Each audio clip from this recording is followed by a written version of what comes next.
వేసవిలో ఉండే అధిక ఉష్ణోగ్రత, వాతావరణంలో ఉండే తక్కువ తేమ కూరగాయల సాగుకు ప్రతిబంధకమవుతుంది.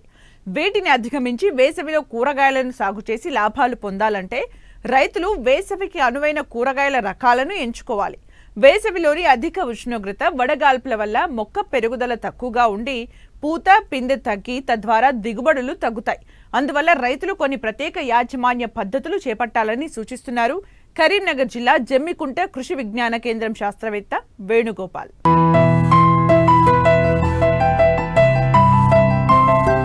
వేసవి కాలంలో కూరగాయలు దొరకటం కష్టం. ఏ రకం కూరగాయ అయినా కిలో కనీసం 40 నుంచి 60 రూపాయలు పలుకుతుంది. ఏ కూరగాయ పండించినా ఫుల్ డిమాండ్ ఉంటుంది. మంచి లాభాలు రావాలంటే వేసవిలో కూరగాయలే సాగు చేయాలి. సాధారణంగా కూరగాయల సాగులో రూపాయి పెట్టుబడి పెడితే 3 రూపాయలకు పైనే ఆదాయం వస్తుంది. కాని వేసవిలో అదే కూరగాయలు సాగు చేస్తే అధిక లాభాలు వస్తాయి. అయితే వేసవిలో ఉష్ణోగ్రతలు పెరగడం, వడగాలులు వీయడం, బావుల్లో నీటిమట్టం తగ్గడం, విద్యుత్ సరఫరాలో అంతరాయాలు ఏర్పడడం వంటి కారణాలు కూరగాయల ఉత్పత్తిని ప్రభావితం చేస్తాయి. కాబట్టి నీటి సౌకర్యం ఉన్న రైతులు అధిక ఉష్ణోగ్రతల్లో సైతం కూరగాయ పంటలు సాగు చేసి మంచి లాభాలు పొందవచ్చు. అయితే వేడిని తట్టుకునే రకాల ఎంపికతో పాటు మేలైన యాజమాన్య పద్ధతులు పాటించడం వల్లే ఆశించిన ఫలితాలు వస్తాయని తెలియజేస్తున్నారు కరీంనగర్ జిల్లా జమ్మికుంట కృషి విజ్ఞాన కేంద్రం శాస్త్రవేత్త వేణుగోపాల్. పెరుగుతున్న వాతావరణ ఉష్ణోగ్రతలు, తగ్గుతున్న తేమ వల్ల ఇప్పుడు రైతుల్లో, కూరగాయ రైతులు ముఖ్యంగా అధిక దిగుబడి, ఎక్కువ పెట్టుబడి పొందే అవకాశం లేకపోయింది. ఎందుకంటే ముఖ్యంగా ఈ యొక్క వేసవిలో పెరుగుతున్న ఉష్ణోగ్రతల వల్ల రైతులందరికీ కూడా దిగుబడి పొందే అవకాశం తగ్గిపోతూ ఉంటుంది. కారణంగా ప్రతి ఒక్క రైతు కూడా ఈ యొక్క ఎండాకాలంలో, వేసవికాలంలో కొన్ని ముఖ్యమైన మెలకువలు పాటించి కూరగాయల సాగు చేపట్టినట్లయితే మనకు ఎక్కువ అధిక లాభాన్ని పొందే అవకాశం ఉంటుంది. కాబట్టి రైతులందరూ కూడా, ఈ కూరగాయలు పండించే రైతులందరూ ముఖ్యంగా ఈ సమ్మర్లో, అంటే మన వేసవికాలంలో ఎంచుకునే విత్తనం నుంచి ప్రతి ఒక్క మెలకును పాటించినట్లయితే మనకు తక్కువ పెట్టుబడితో ఎక్కువ ఆదాయాన్ని పొందే అవకాశం ఎక్కువగా ఉంటుంది. కాబట్టి రైతులందరూ కూడా ఈ యొక్క విత్తన ఎంపికలో, అంటే మనకు ఈ యొక్క వేసవి కాలానికి తగినట్టుగా ఏ విత్తనాలు ఎంచుకోవాలి, టమాటా అయితే ఏ విత్తనం ఎంచుకోవాలి, బెండ అయితే ఏ విత్తనం ఎంచుకోవాలి, ఇలాంటి ఆలోచన చేసుకొని మనం ముఖ్యంగా విత్తనం తీసుకునే సమయంలోనే మనము సమ్మర్కి సూటబుల్ అయినటువంటి వెరైటీని తీసుకోవడం ద్వారా మనము ఈ యొక్క అధిక వేడిని తట్టుకొని, అధిక ఉష్ణోగ్రత తట్టుకొని మనకు పూత కానీ పిందె కానీ ఎక్కువ పడే అవకాశం ఉంటుంది. కాబట్టి ఈ యొక్క విత్తన ఎంపికలో మెలకువలు పాటించాలి. అదేవిధంగా విత్తనం ఎంపిక అయిన తర్వాత ఆ విత్తన నారుని ఏ విధంగా చేసుకోవాలి అంటే, మనం విత్తనాన్ని కొనుక్కున్న తర్వాత, అంటే ఈ మధ్య కాలంలో చూస్తున్నాం, మనం విత్తనం యొక్క రేటు చూసినట్లయితే చాలా ఎక్కువగా ఉంటుంది. ఒక 10 గ్రాముల విత్తనానికి వచ్చేసి 500 రూపాయల నుంచి 700 రూపాయలు కూడా మనకు హైబ్రిడ్ విత్తనాలు మార్కెట్లో అందుబాటులో ఉన్నాయి.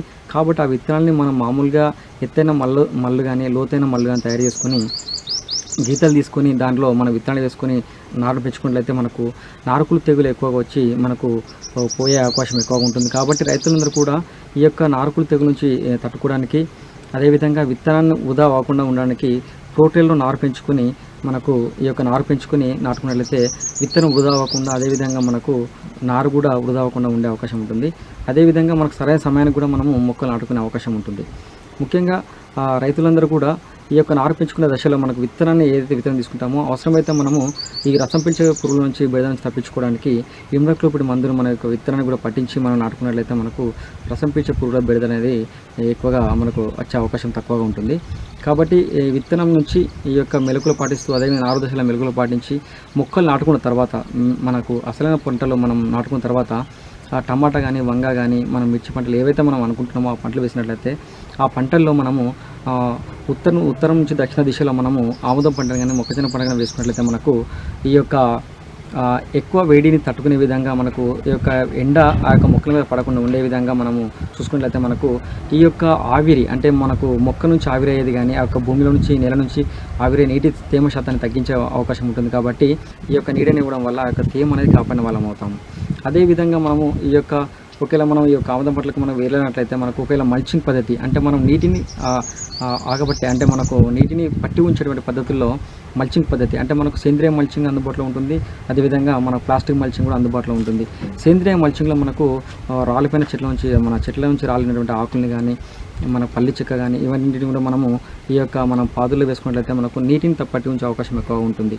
లేదు అనుకుంటే మనకు ప్లాస్టిక్ మల్చింగ్ అందుబాటులో ఉంటుంది. కాబట్టి ప్లాస్టిక్ మల్చింగ్ కూడా తీసుకున్నట్లయితే మనకు ఈ యొక్క కలుపు బెడద నుంచి కూడా మనము తప్పించుకునే వాళ్ళం అవుతాము. కాబట్టి డ్రిప్ పద్ధతిని కానీ అదేవిధంగా మనకు స్ప్రింక్లర్స్ అంటే మనకు బిందు సేద్య పద్ధతి, అదేవిధంగా తుంపల సేద్య పద్ధతిలో మనం కూడా ఈ యొక్క వేసవికాలంలో మనము నీటిని ఇచ్చినట్లయితే మనకు నీటి వృధా అవ్వకుండా ఉంటుంది. నీటి ఎద్దడి లేకుండా పూతకు ముందు, అదేవిధంగా పూత సమయంలో పిండి సమయంలో నీటి ఎద్దడి లేకుండా మనం చూసుకున్నట్లయితే మనకు కావాల్సినటువంటి దిగుబడి పొందే అవకాశం మనకు ఉంటుంది.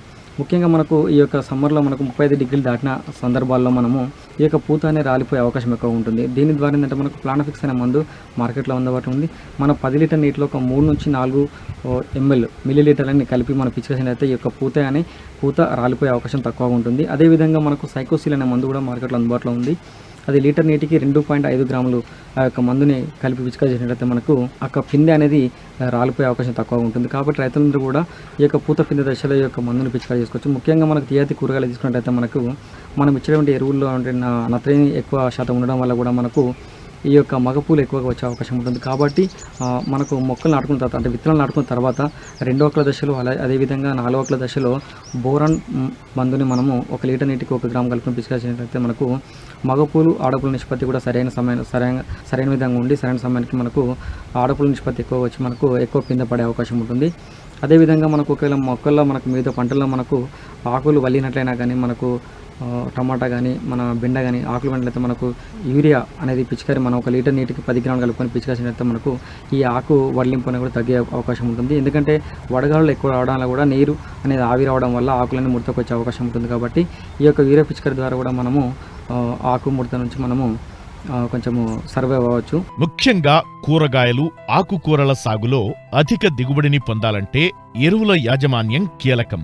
సెమీ ఆర్గానిక్ పద్ధతిలో రసాయన ఎరువులతో పాటు సేంద్రియ ఎరువులను కూడా వాడినట్లయితే భూసారం పెరిగి మంచి దిగుబడులు వచ్చేందుకు ఆస్కారముంటుంది.